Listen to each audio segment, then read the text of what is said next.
conceito de risco é abstrato em que sentido? O meu conceito de risco, eu sou muito mais prudente, né, vis-à-vis, por exemplo, a outro colega do curso, né? Eu tenho um conceito de risco mais depurado, mais preocupante do que outro. Mas como eu formalizo isso matematicamente? Né? Então, cada um tem um... Tem gente que não sai de casa desde que a pandemia começou. Tem gente que saía de casa já na pandemia. Ou seja, qual era o risco? O risco era trazer o problema para dentro de casa, o risco era se contaminar, mas a pessoa enfrentava o risco. Ia para a rua, ia fazer compra no mercado, não se preocupava tanto, não ficava na neura, né? E outras pessoas, não, outras pessoas estão até hoje já modificadas, já alteradas com esse risco. Ainda continua com aquele risco na cabeça. Então, cada um tem uma dosagem de medida de risco. E isso é de cada um, não é o professor Sinésio, não é a academia, o curso de ciências econômicas é quem vai definir isso. É da pessoa, é o perfil dela. O que nos preocupa não é saber se alguém aqui, por exemplo, o Hinaldo é mais propenso ao risco, o Robert é mais conservador, o outro é mais tradicional, né? Não é isso. A pergunta é como é que eu organizo isso para pensar? Sabendo que eu tenho vários perfis aqui. Como é que eu modelo isso? Como é que eu bato o martelo para saber, né, o que fazer quando essa situação aparecer para mim? Então, Knight e Keynes, eles trazem uma formalização matemática para isso. E isso no século passado. Mas no outro século, né, no século de 1800, esse pessoal também se divertiu muito com isso. No século de 1700, o pessoal se divertiu muito com isso. E a formalização matemática desse troço não está ainda resolvida, né? Não está ainda resolvida. Então, a preocupação principal nesse capítulo é buscar um modelo que permita eu explicar ou entender como os agentes reagem. É isso. Como os investidores reagem, na grande maioria, né? Lógico que tem gente que não sai, mas é minoria. A grande maioria já está na rua. Então, a gente modela para aquela maioria, mas a gente tem exceções. Só que as exceções não podem predominar sobre a grande maioria. Respeitamos, mas não pode predominar. Porque a grande maioria já tem um comportamento diante do risco mais benevolente. Mas tem pessoas, por exemplo, na minha própria família, na minha própria casa, que ainda está nesse processo. Eu tenho que respeitar. Eu tenho que agir com esse pessoal também. Por isso que nós temos que entender os dois lados. Por isso que nós temos que entender o mainstream e temos que entender a exceção. Lá no livro do Desafio aos Deuses, pessoal, né, o que nós estamos querendo é perguntar aos caras que estão lá no Olimpo. Nós queremos entender. A gente leva uma situação para eles em forma de desafio. E eles trazem para a gente o que é que eles têm de conhecimento sobre, né, sobre o assunto. Então, quando a gente está lendo o livro Desafio aos Deuses, o que nós estamos é gerando situações paradoxais e buscando explicações aos deuses. Né? O que é que Fama fala sobre isso? O que é que Tversky fala sobre isso? O que é que Stiglitz fala sobre isso? Né? Os caras que estão no topo aí, a respeito disso. O que Keynes fala, o que Knight fala, o Mongerstein fala, Milton Friedman fala. né? O que esses caras falam sobre isso? O que eles têm a nos ensinar, né? Para que a gente possa compreender essa estrutura de risco.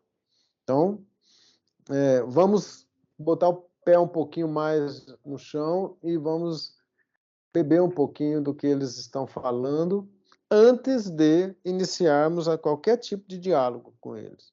Ou, dito de outra forma, qualquer tipo de crítica, né? O que a gente tem que fazer não é criticar. Eu acho que essa história já está bem provada que a gente não tem que ficar aqui criticando nada. A gente tem que entender primeiro.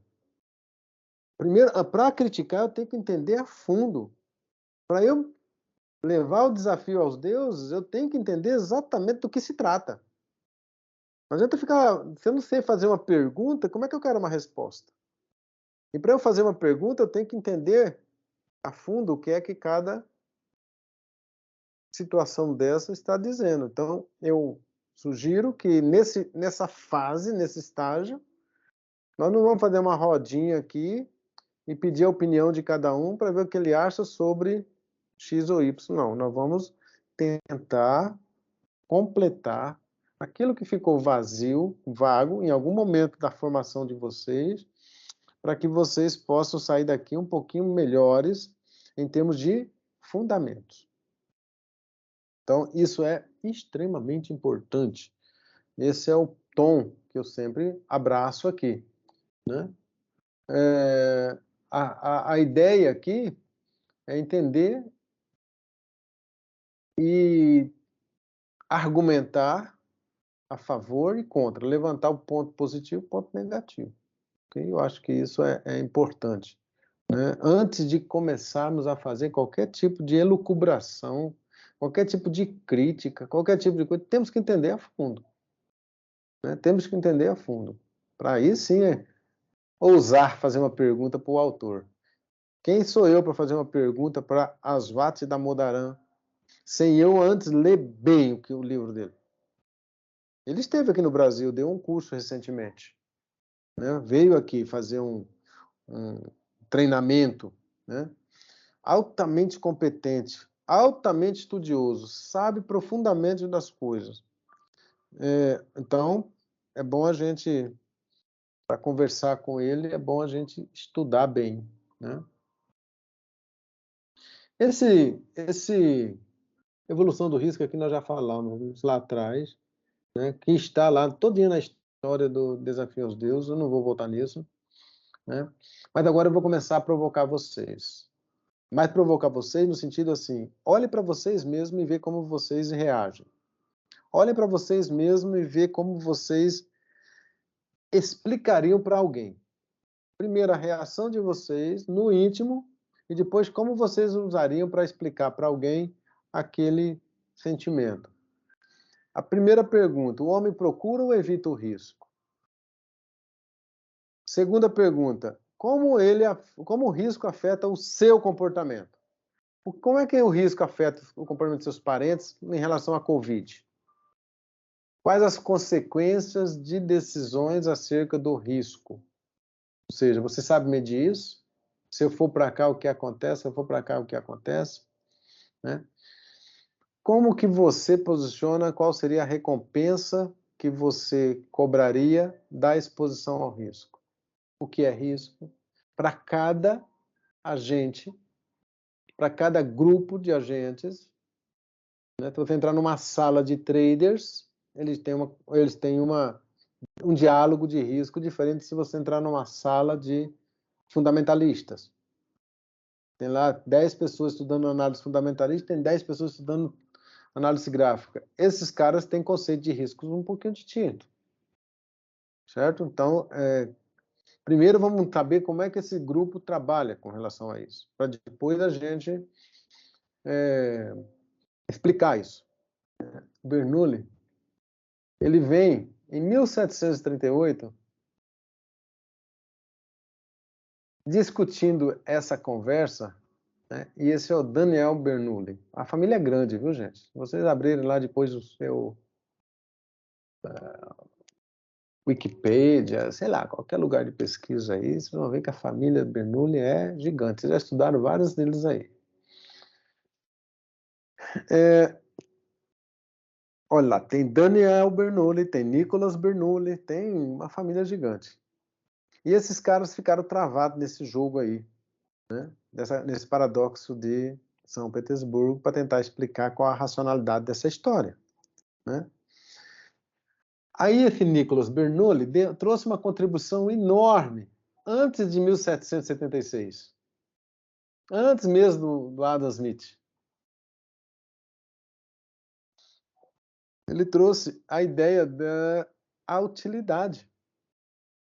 Ou seja, a utilidade, o valor de um item não pode ser baseado em seu preço, mas na utilidade gerada.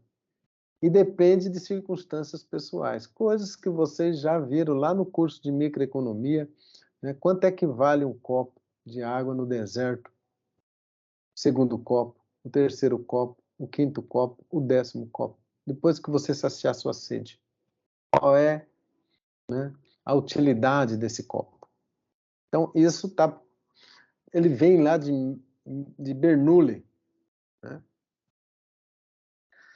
O valor pago em uma atividade varia de pessoa para pessoa e a diferença está em função da aversão ao risco. O quanto que a preocupação estava no primeiro momento em medir a aversão ao risco, né? Os axiomas foram colocados na mesa justamente para que vocês pudessem ter a noção da racionalidade dos agentes e o quanto que a aversão ao risco pode, né, pode mudar o comportamento do agente econômico. Então, esses dois axiomas são os axiomas que prevalecem aqui no mercado financeiro. Nós devemos entender isso. Nós devemos melhorar a qualidade da nossa discussão. Por que as pessoas saem correndo no pânico? Por que as pessoas entram em euforia? Por que elas não agem de forma racional em determinados pânico ou euforia? Por que a ganância ela sobrepõe ao medo? Ou, em algum momento, por que o medo sobrepõe a ganância?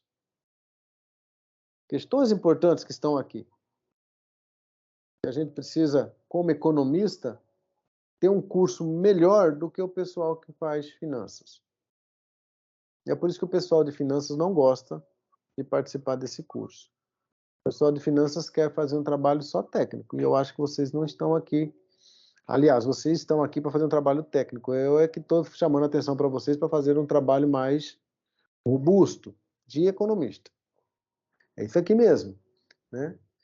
1.000 unidades monetárias significa muito para um pobre, muito mais fortemente do que para um rico. R$ 1.000. Para um pobre é muita grana. Para um rico. Então, essa história tem que ser levada em conta na hora que eu estou modelando. Perceba, eu estou procurando uma explicação racional, é, formal, matemática, para explicar o comportamento da sociedade em relação a esse tema chamado risco. A essência da teoria econômica está em incorporar o efeito riqueza sobre a minha utilidade. E aí volta a dizer, né, que a superficialidade da leitura ainda permite que vocês não percebam que a gente está dentro de uma utilidade que faz parte da nossa teoria microeconômica, mas a utilidade sem a riqueza não tem muita utilidade para a gente. Eu preciso dar valor à utilidade. Lembra daquelas ideias de utilidade cardinal e utilidade ordinal? É um problema lá, né, que a gente tem em microeconomia, que não é fácil medir a utilidade do Vitor, do Kleber, do Robert. São utilidades distintas, mesmo para esse copo d'água, né? São utilidades distintas, ok? E o efeito riqueza está nessa história. Por isso que Bernoulli traz assim, essa utilidade, e quando ele traz essa utilidade, ele traz uma questão chamada riqueza. A diminuição da utilidade marginal implica que o aumento da utilidade com o aumento da riqueza se dá a taxas decrescentes. É aquela essência da teoria econômica, ou seja, é aquela curvinha côncava que a gente tem para explicar determinados comportamentos da sociedade. É só colocar o efeito riqueza e a riqueza e a utilidade no mesmo quadrante, no mesmo gráfico, né? Quando você coloca a utilidade de um lado, a riqueza do outro, aí você parte do pressuposto que a utilidade marginal reduz, né, com o aumento da utilidade da riqueza. Ou seja, você tem a riqueza, ela entra até um determinado momento, depois ela entra a taxas decrescentes. É essa a essência do link aqui que nós queremos fazer. E ele sai do paradoxo de São Petersburgo. Então, é essa lógica que eu queria ressaltar aqui para vocês, que nada mais, nada menos é você tentar calcular isso aqui, ó. Você tem uma função de utilidade, você não tem a menor ideia como é que essa função se distribui. Se ela é uma função linear, se ela é uma função exponencial, se ela é uma função potência, se ela é uma Cobb-Douglas, se ela é uma função Leontief, aquelas historinhas todas, né? Só que eu preciso calcular a derivada. A derivada primeira dessa função de utilidade, em relação à riqueza, ela é positiva, né? Então, a derivada primeira, ela está no quadrante subindo aí. Só que a derivada segunda dessa desgrama é negativa. Então, ela cresce a taxa decrescente. É aí que começa a essência da nossa teoria econômica para a nossa análise. O mainstream, digamos assim. A função, né, a utilidade marginal da riqueza diminui à medida que essa riqueza aumenta. Então, a utilidade de cada um... Ó, o terceiro copo de água. A utilidade diminuiu. Né? A sua riqueza, você está saciado. Então, você está saciando, então a utilidade diminui. O que é que tem de errado nisso? Isso é racionalidade. Isso é o modelo que leva em consideração como os agentes vão reagir. Eles são capazes de fazer essa escolha. À medida que você vai sendo saciado, à medida que você já tem agora uma carteira de R$1 milhão, agora R$50 mil tem uma utilidade menor do que quando você não tinha nada. R$50 mil era muita coisa. Então é tradicional isso é essência, né? Isso é o que temos de explicação da tradição. A nossa tradição é essa, por isso que chama-se tradicional. A nossa tradição nós agimos desse jeito. E é nada mais, nada menos que isso que esse capítulo está começando a explicar para vocês.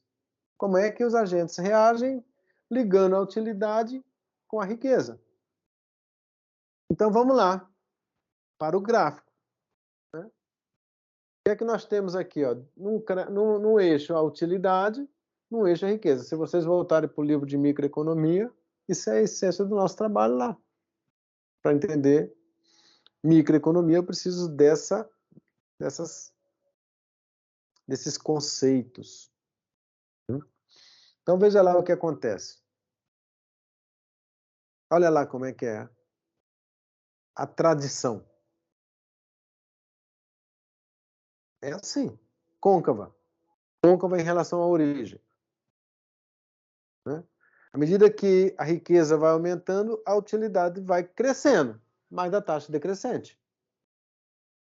Né?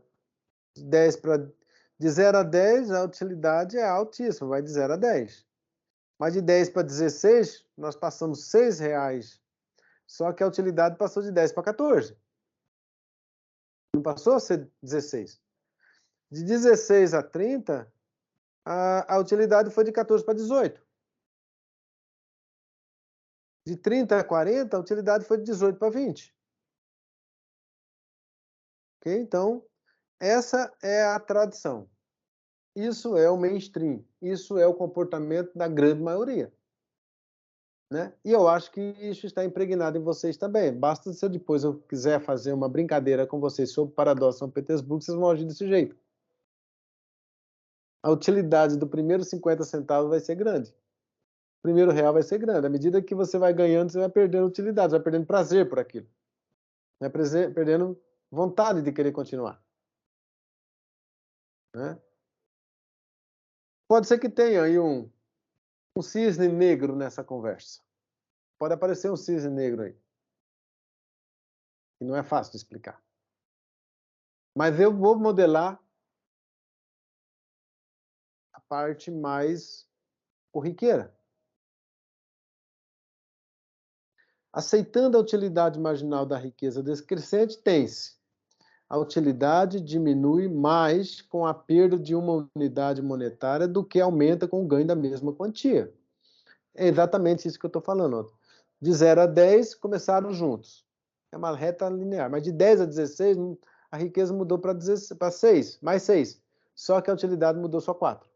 É só isso. Ok? 16 para 30, 14 para 18. 30 para 40. Então, é só isso. Fundamentos teóricos da aversão ao risco. Bernoulli traz aí um horizonte para a análise científica do risco e base para a teoria da utilidade que nós fomos aprender lá com Alfred Marshall.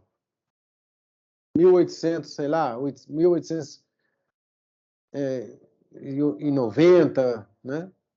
Bem que já tinha sido tratado também por Adam Smith e antes de Adam Smith, né, a gente já tinha os fisiocratas falando sobre isso.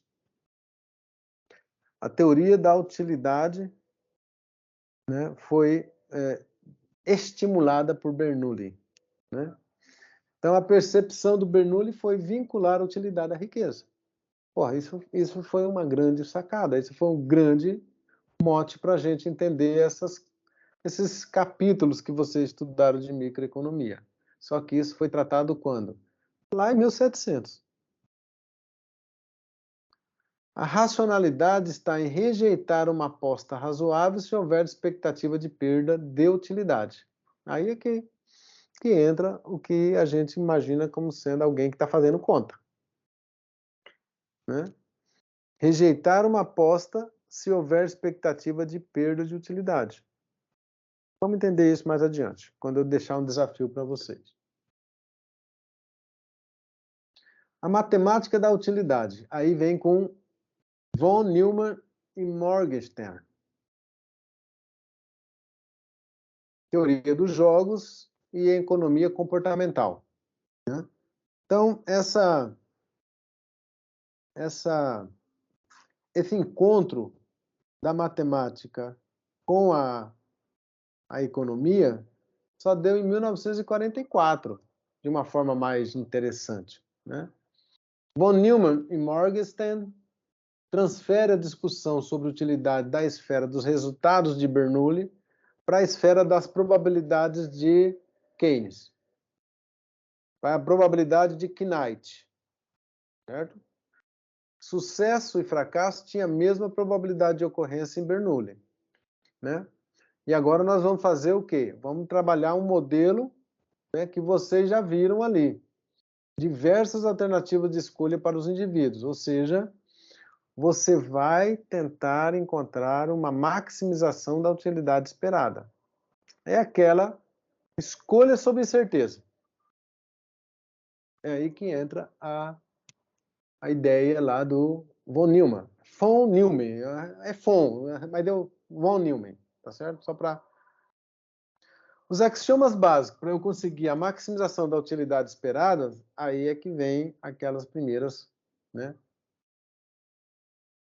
Comparabilidade ou completude, transitividade, independência, mensurabilidade e classificação. Eu vou lembrar isso para vocês aqui, ó. É comparabilidade. Diferentes escolhas são comparáveis e os indivíduos são capazes de especificar suas preferências para cada uma delas. Então, eu sou capaz de comparar, né, duas cestas e escolher uma que eu prefiro.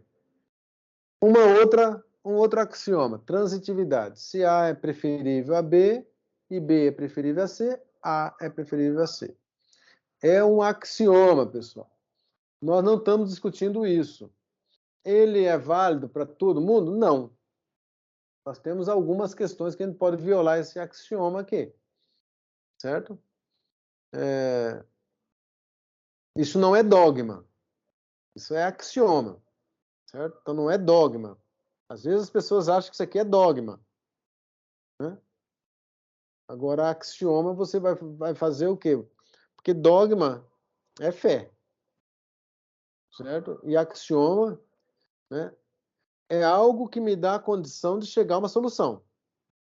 É uma premissa anterior que eu parto do princípio que ela é aceita, então eu vou chegar a resultado. É possível eu questionar ou discutir o axioma? Dependendo da situação, eu vou admitir que ela é a solução do meu problema. Em algumas situações, tem tese de doutorado tentando discutir a transitividade, se ela funciona ou não funciona em determinadas circunstâncias. Em processo eleitoral, geralmente não funciona. Independência. A preferência entre duas escolhas não é afetada se elas forem combinadas da mesma maneira com uma terceira escolha. Se preferimos A a B, combinações de C não afetam as preferências A e B. Certo? Então, independência. Eu prefiro A a B, B a C, então esse aqui é como se eu estivesse tendo independência. Mensurabilidade. A escolha deve ser mensurável por meio de uma probabilidade. Aqui entra a ideia de von Neumann. Né? E classificação, admita, classifica os resultados B e C entre A e D, então a probabilidade de gerar escolhas quais sejam diferentes B e A mais D é maior ou mais que preferido que C e A mais D. Tem de ser consistente com a classificação feita. Então, a classificação significa eu estabeleço anteriormente qual é o meu nível de prioridade, meu nível de preferência, de escolha, e aí eu não quero entrar em contradição nas minhas escolhas de acordo com P e C. A, C e A, eu já defini que é menos preferido que B e A. Certo? Então, a classificação vai seguir até o final da minha escolha. Então, isso é o que a gente chama de condição a priori para poder chegar a um resultado. Então, voltando aqui,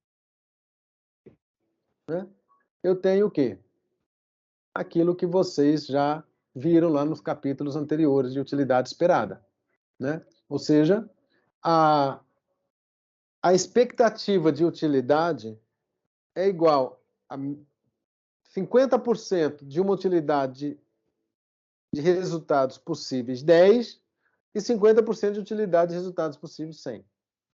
E isso tem que estar de acordo com aquela curvatura que a gente viu ali atrás.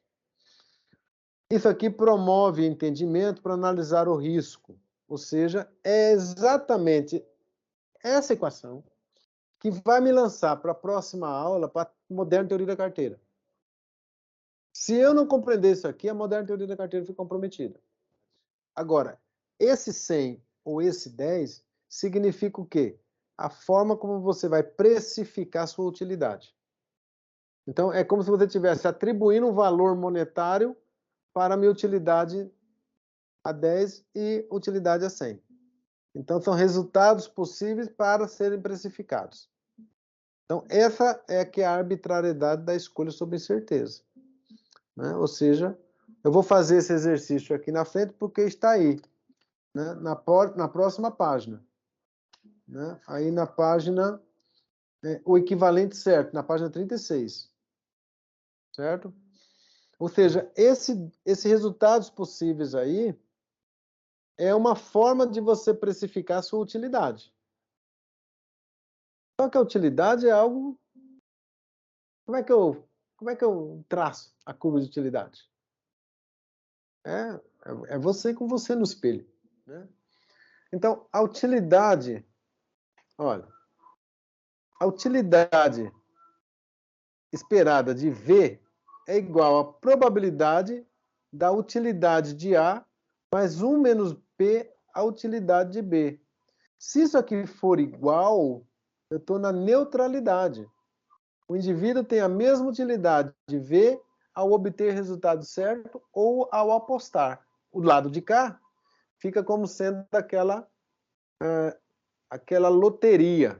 E o lado de lá é a certeza, o resultado certo. Né? E é óbvio que esse resultado certo sai da escolha sobre incerteza, ali que nós vimos ali atrás, né?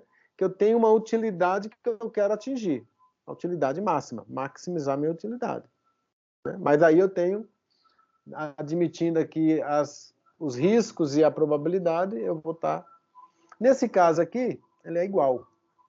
Quando a utilidade esperada é maior que a probabilidade de utilidade de A mais 1 menos P, a probabilidade de B, isso aqui eu vou chamar de indivíduos aversos ao risco. O indivíduo extrairia muito mais utilidade do resultado certo do que a aposta. Então, essa é a lógica aqui. Então, ele pode estar na ponta A, como ele pode estar na ponta B, lá na frente, né? E ele estando aqui, sabendo medir essa utilidade, né? O indivíduo ele pode fazer, né, uma escolha. Aí é que entra aquela história da concavidade. Né? Aqui a gente ainda não falou da concavidade, mas essa curva de concavidade permite que ele faça, inclusive, uma utilidade certa no meio. Certo? Porque está abaixo do ponto máximo, está um pouquinho acima do ponto mínimo, mas ele tem uma utilidade maior que a utilidade certa. Veja, a utilidade V estrela, que é o que a gente tem como expectativa, vai ser o que a gente chama de a mesma utilidade da aposta. Agora é que entra a história da média, né?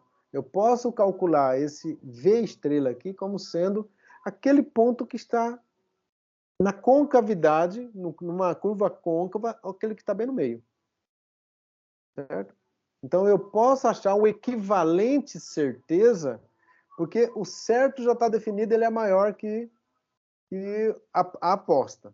Então agora eu vou usar a aposta para fazer um equivalente certo.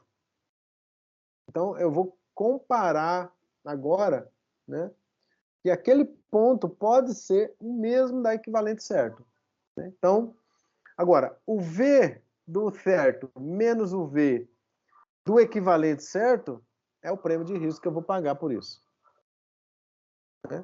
E é exatamente disso que ele está falando aqui na página 36. Bom, se for igual a zero, neutro ao risco. Se V é maior que V estrela, averso ao risco. Né?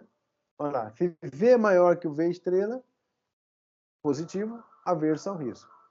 Como é que isso vai ficar melhor explicado? Quando eu atribuo valores. E aí é que entra a microeconomia, pessoal. Para operacionalizar isso, o que o Damodaran fez? Né? O Damodaran fez uma coisa bem legal. Ele foi lá, né, e mensurou, colocou valores. Né? Você pode ganhar 10 ou 100 com probabilidade de 50%. A utilidade ganha ao receber com certeza é tanto. A utilidade da aposta é tanto. Qual é o equivalente certo? Se eu sou averso ao risco, o que eu vou escolher? Eu vou tentar encontrar um equivalente certeza, um ponto médio. Então, o que ele faz? Ele atribui uma utilidade, né, de 10 e uma utilidade de 100. Ele atribui o valor, uma utilidade. Então, você começa a fazer continhas, né, para tentar achar o valor, a utilidade do valor esperado, né? Se eu fizer uma média de 110, eu vou ter 55. O valor esperado é logaritmo natural de 55. Explorar um pouquinho mais as questões de uma curva, de uma função de utilidade que ela é côncava. Então, eu linearizo por meio de um logaritmo. Como a função de utilidade ela começa aqui e vai a taxas crescentes, depois volta a taxas decrescente, então eu vou ter aí que, à medida que a renda vai aumentando, eu vou ter uma utilidade menor. O que eu faço? Eu aplico o logaritmo e linearizo isso. E fico num aspecto matemático garantido por lei, né? Bom, aí o que eu tenho quando eu aposto? Ó, meio vezes o logaritmo de 10 mais meio vezes o logaritmo de 100. Veja que dá 3,45. O logaritmo do valor esperado de 55 é 4,0073. Então, quando eu aposto, parece que o negócio fica um pouquinho menor em média, né? Olha lá. E aí o equivalente certo vai ser quem?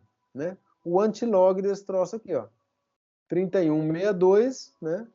E aí a gente tem que o prêmio de risco vai ser o 55 menos o 31,62, que é 23,38.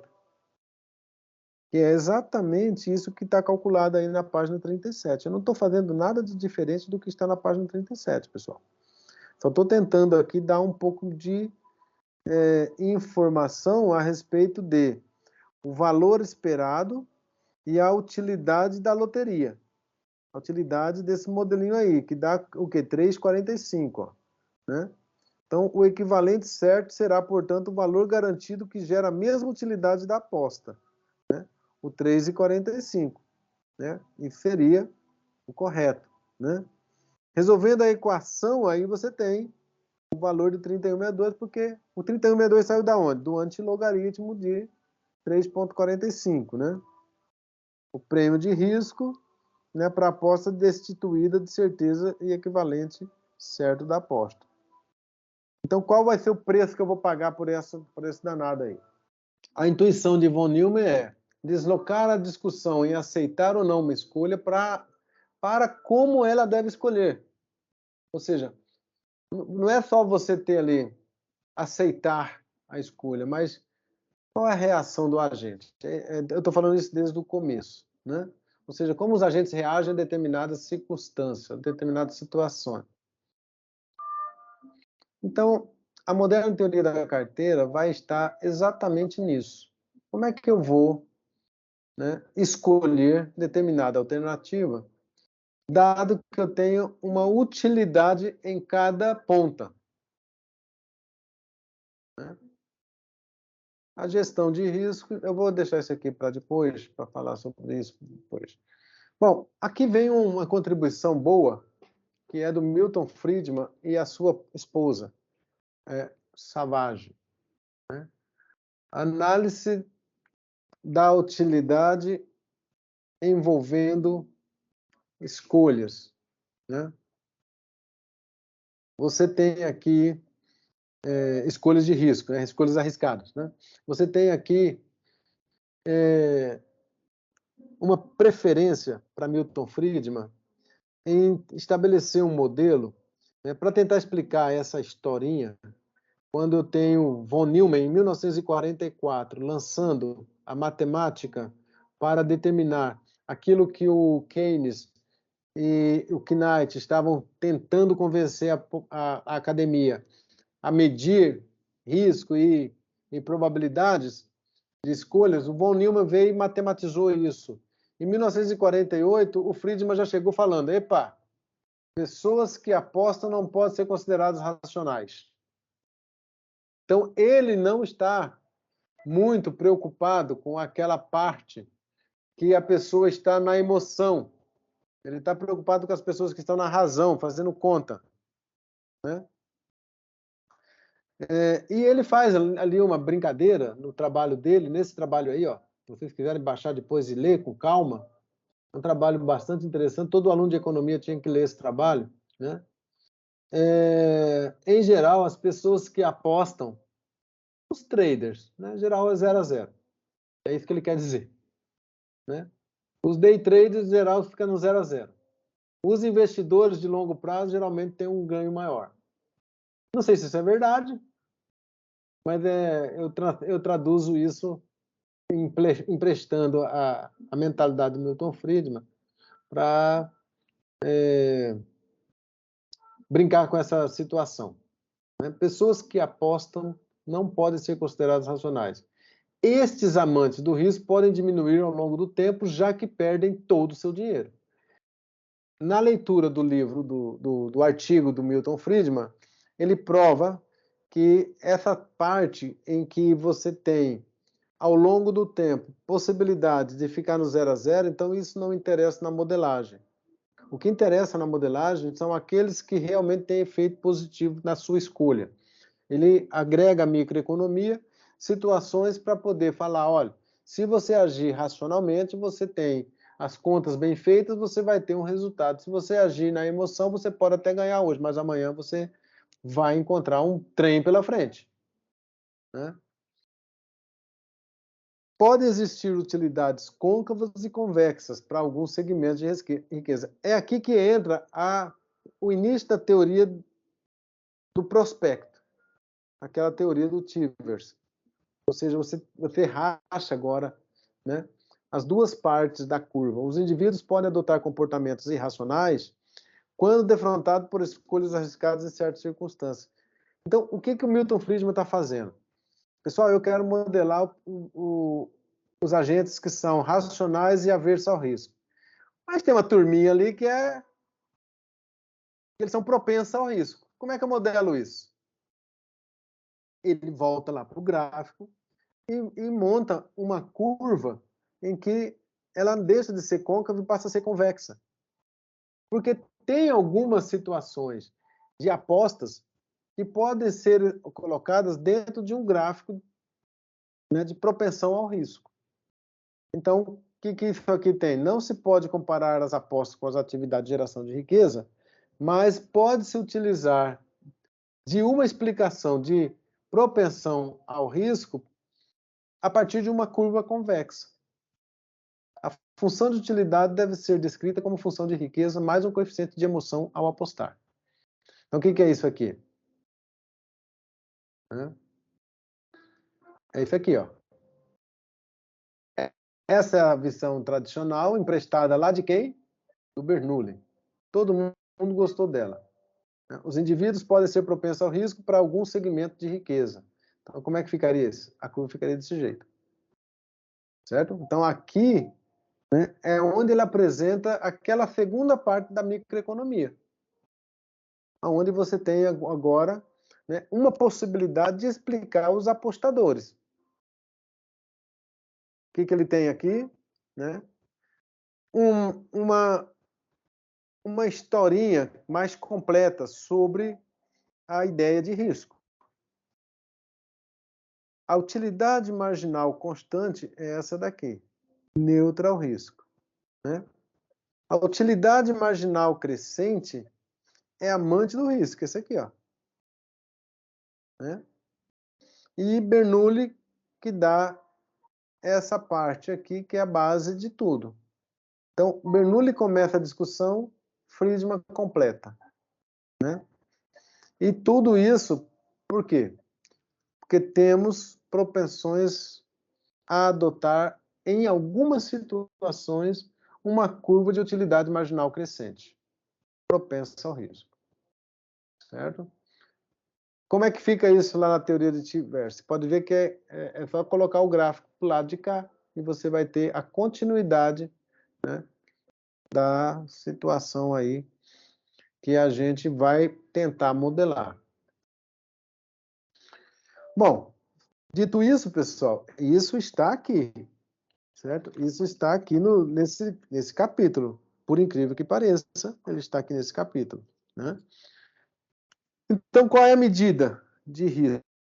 Ele tem um ponto nessa história aí toda que ele é indiferente em receber 31,62 com certeza e participar de uma aposta. Se você encontra um ponto médio nessa história, a curva é côncava.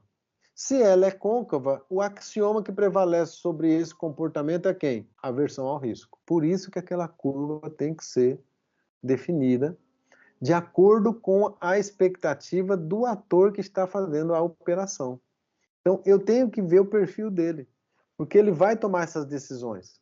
O que ele tem aí como equivalente certeza é o valor de 31,62, né? Mas o que significa? Só vai ser isso aqui se ele tiver ou na loteria ou na certeza, né?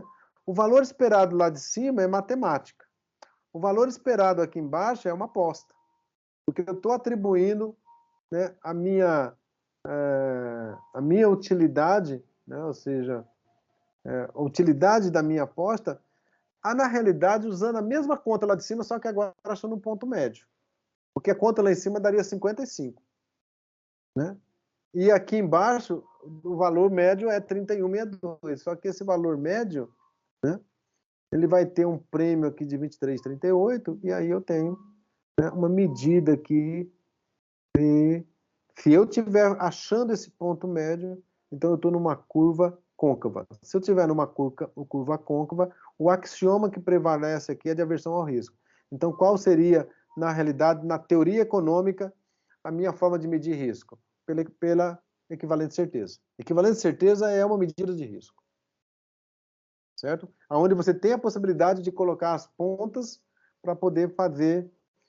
Na teoria moderna da carteira, tem essa parte? Tem, mas é marginal. Qual é a forma de medida de risco na teoria moderna da carteira? Desvio padrão. Na teoria econômica, equivalente certeza. Por isso que isso aqui está aqui, ó, no capítulo 2 do Damodaran. Para alertar vocês que são economistas, que essa história de microeconomia e equivalente certeza, e valor esperado certo, e o equivalente certo, são coisas de teoria microeconômica, são coisas que nós devemos entender porque tem a ver com utilidade. Né? Tem a ver com utilidade.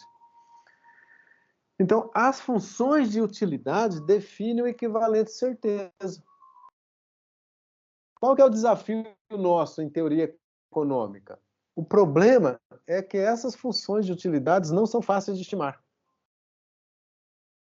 Você tem um conjunto de axiomas que garantem a existência dela. Os axiomas vêm da matemática. Tem ponto de derivada?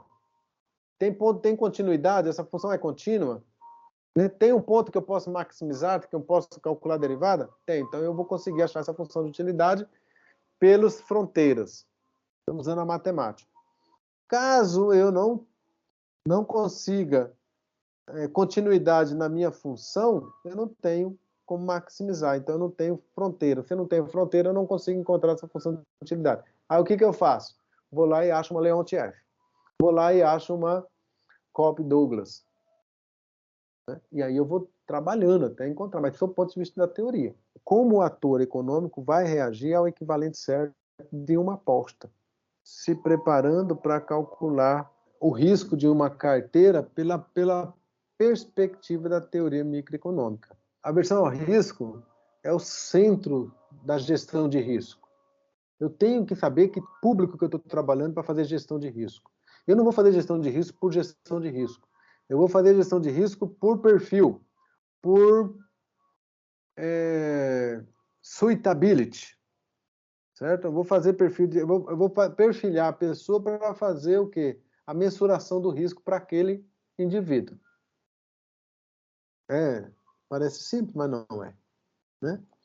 Então, como é que eu faço a mensuração a partir da teoria econômica? Não a partir da moderna teoria da carteira, mas da teoria microeconômica. Como é que a gente faz a medida de aversão ao risco usando teoria microeconômica?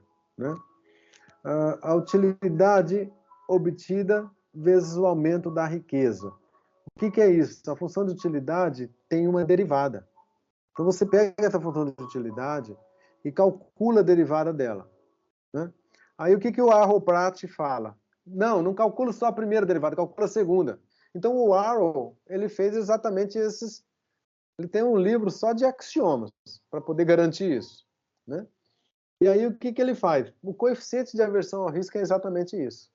É a derivada segunda dividida pela derivada primeira. Velocidade da velocidade dividido pela velocidade, né? Porque a derivada segunda, você está calculando a taxa da taxa. Se ela estiver subindo, e a velocidade subindo, né? Você vai ter uma razão aqui, com a velocidade subindo, então o risco está aumentando. Se a velocidade da velocidade estiver caindo e a velocidade subindo, a razão está diminuindo. Porque o numerador está menor e o denominador está maior. Então a razão está diminuindo. Se o numerador está subindo e o denominador está subindo, mas e essa velocidade ainda continua subindo, está maior do que a primeira derivada, significa que o meu risco está aumentando, né? Ou seja, você tem aqui o coeficiente de aversão ao risco, né? Essa razão entre a derivada segunda de riqueza dividida pela derivada primeira. Qual a reação diante da alteração da riqueza? Quanto estamos dispostos a arriscar? Essas são as perguntas feitas para a microeconomia e essas são as respostas dadas pela microeconomia.